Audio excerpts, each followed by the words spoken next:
Have you been wondering how to share information with parents? You've got a few different options.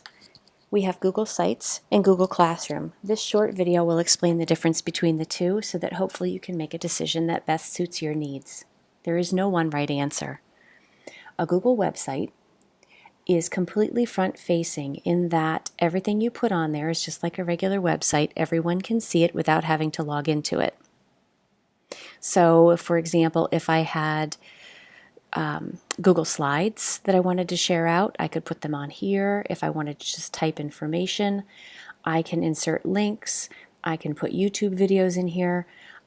This is great because it is frontward facing and everyone can see it. The only caveat here is when you set this up, you need to make sure that you have it set so that anyone can find and view the published version. So if this looks interesting to you, this is Google Sites, and there will be another video on how to use Google Sites. Now let's take a look at Google Classroom. This is a great place for handing things out digitally to your students, collecting them digitally, sending announcements. The tricky thing here is parents cannot log in and see the Google Classroom.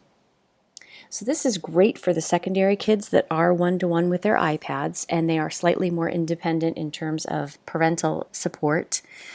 The only way parents can get into Google Classroom is if you have, and this is not a good example because I don't have students in here, there are things called Guardian Summaries. And I will pull up a classroom so that you can see what that looks like.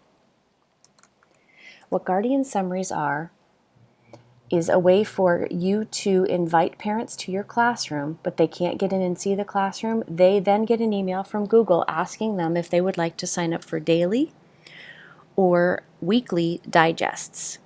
So this is an older classroom, so it's going to look a little different. But in your list of students, over here it says invite guardians. So for example, if I wanted this person to be invited, I would need to have their email address, type it in, and click invite. Google takes it from there.